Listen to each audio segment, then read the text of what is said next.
I'm Ron Klopfanstein in Rome, where people have begun to gather for a No Kings protest on Flag Day at Fort Stanwix. This is part of a nationwide movement to protest the Trump administration's attacks on civil liberties and the Constitution.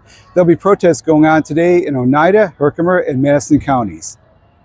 Carolyn DeJohn is one of the organizers of today's event. Why did you choose Fort Stanwix as the location? It couldn't be a more perfect location, could it? Today is Flag Day, and this is a Revolutionary War fort.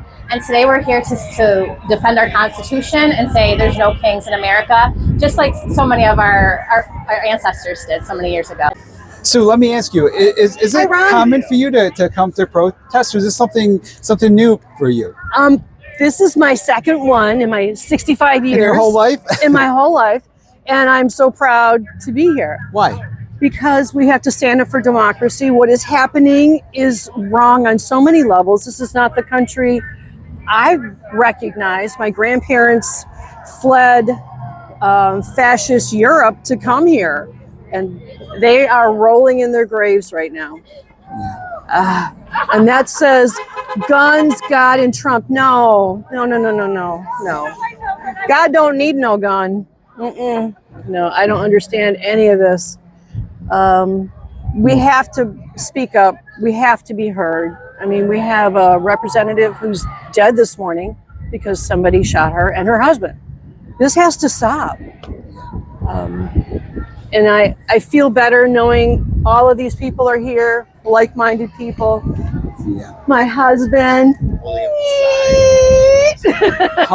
At least 1,000 already. It's even like it's early. Only just started, you know. Yeah. Why are you here?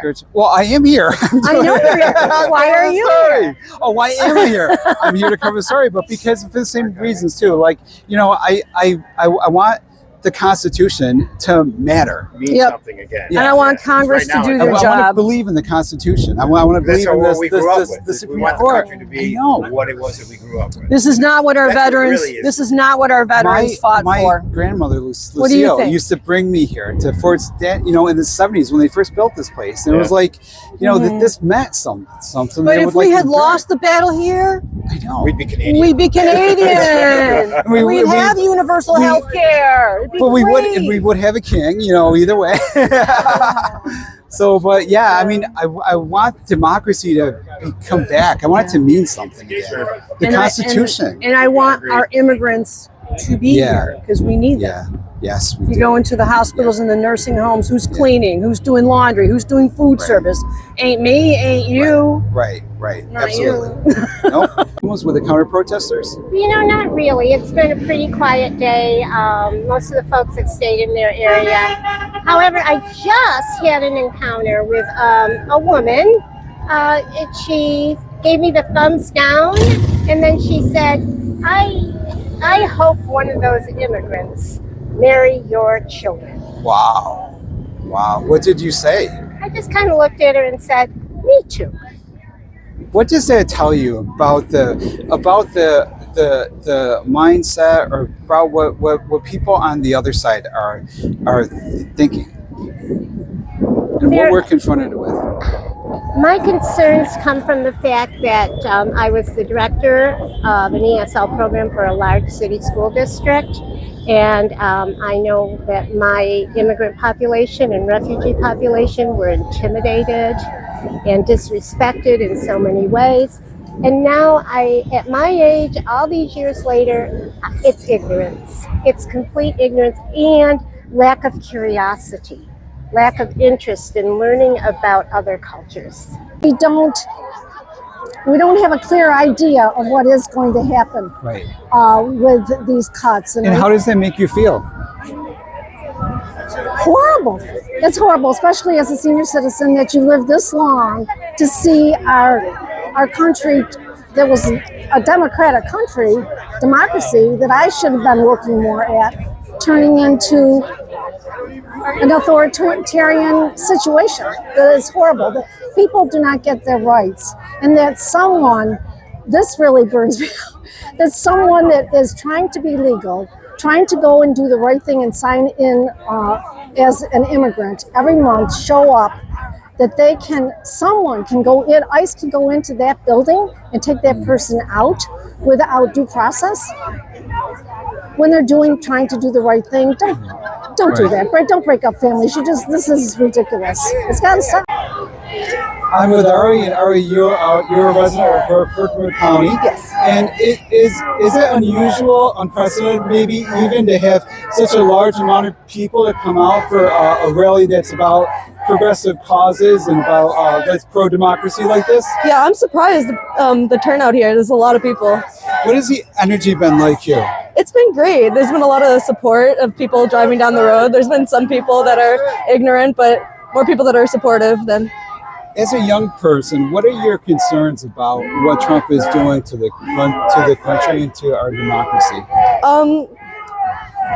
He's taking away Medicaid and he's harming a lot of people, the immigrants. He's just harming a lot of families and citizens of America.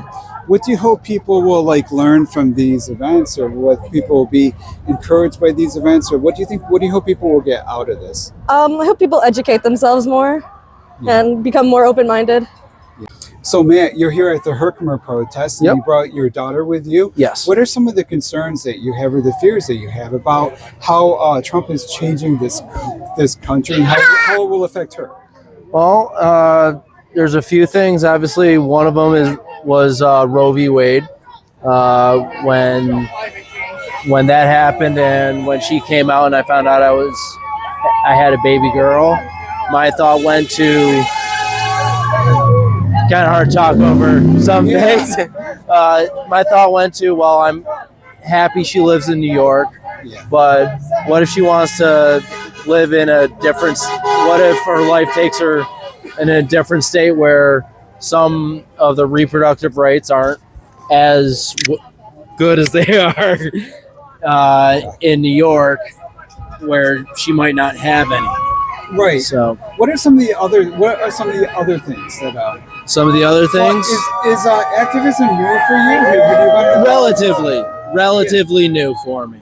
Yeah. And how does it? Did you ever think you'd be involved in protests or out doing stuff like this? Not really too much, but and she definitely didn't either. I'm with Aaron, and he served in the Navy. And Aaron, military troops are being used against American citizens. What do you think about that, as someone who served in the military yourself? I think our oath is first to the Constitution, and short of there being an official declaration of insurrection, it is not legal and not constitutional. It's an illegal order, and they have an obligation to disobey. So what would you do, if you're in this situation, you're in the military, your superior tells you to do something that violates the Constitution and violates really what America is all about? What do you do? They literally provide that training in boot camp that you are not under any obligation to follow illegal orders. What do they tell you to do? You tell your superior officer to get clarification that it is a legal order and what the justification is. Are you surprised that this is happening and that there hasn't been more of a response made by the military? Yes, extremely. Like I said, it's literally one of the first bits of training that they give you in the military, and it's one of the first examples is that you cannot use ignorance of an excuse, and you can't say I was only following orders. So what is your main message for you being here today? Our Constitution exists to protect us all, and it is what made our country great. I'm with Cindy, and Cindy, you served in the Air Force. I served in the Air Force and the Navy as an officer. Yes, and in both branches of the service, we certainly were not allowed to express political views. We certainly worked for the Constitution of the United States, not for the president. And how is it different than the situation now? When I saw the Marines at Fort Bragg behind the president cheering him on, it made me sick to my stomach. That never would have happened before Trump. Before Trump, were the military often used against American citizens, as they are now in Los Angeles? And there's been reports of military people actually zip tying veterans who are protesting. I saw what Marines do you think about doing that? It's sick, and it's so sad that they've got these young Marines shoved into LA right now, carrying guns, and something bad is going to happen, and one of these young Marines is going to hurt someone. It's against the Constitution for him to do it. He's going to go down, and it's a bad situation. We should not have the military out among the civilians armed in the streets. I'm with Sam, and Sam, you were telling me you voted for Trump in 2020. Yeah. And you're out here protesting now. Yes. Did you vote for him in 2024? No. Okay, so what changed between 2020 and 2024? I felt like he didn't follow through on his promises, and I saw just so much corruption. I saw him violating constitutional laws, and that really started troubling me. I also started seeing a lot of the people on the right being less tolerant to people on the left. Yeah. Like when I would walk around just here in Herkimer, I would see signs that said F Joe Biden, but I didn't see it from, the other side. Right. And, I consider myself religious. I believe in God and Jesus. And someone brought to my attention that, how could you support someone that's so clearly against the teachings of Jesus? And it really bothered me. And I had to, question my own, following of Trump. And I wrestled with it for a while. But then I started understanding that, I shouldn't be following a man that clearly just wants power for himself. And he really doesn't care about everybody else, What would you say if you could talk to yourself in 2020 or 2016 when you voted for him the first time? What would you say to yourself to explain kind of what happened once he was in office? I would say that I was only listening to news sources that I agreed with. I would never ever listen to anything that criticized Trump. Yeah. And that's one thing I realized is that we can sometimes get into our own little bubble. And so I was very misinformed about a lot of things. It wasn't until my girlfriend, who I actually met, who started bringing up a lot of points to me that I never even considered before. And that led me into researching this stuff. Yeah. And I was like, wow, there is a lot of stuff that I just simply never heard from the right wing. How long did this political evolution take? How long did it take you to really get it once you started to think about the other side and think about other people who were affected by this stuff? How long did it take for you to realize, oh wow, he really is a bad guy? I would say probably a few months. Yeah. After I voted for Trump in 2020 and he lost, it really bothered me because I bought into a lot of the rhetoric and propaganda about, Trump saying that he was going to win, and, he said there would be a war.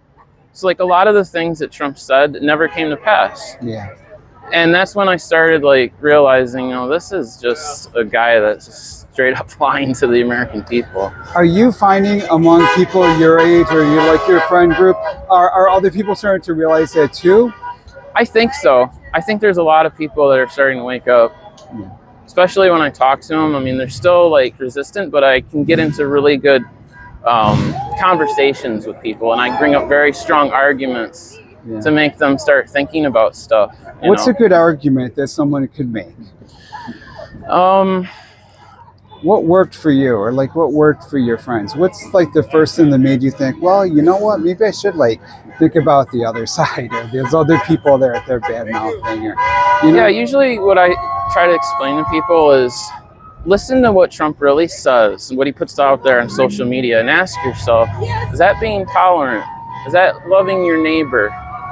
When this bill that they're trying to pass, the big, beautiful bill, is that really, helping elderly? Is it helping kids? Because clearly it's not. And then there's people within the Republican Party that have even said this is the least conservative bill that we have. I mean, it's going to add, $3 trillion or whatever to the national debt.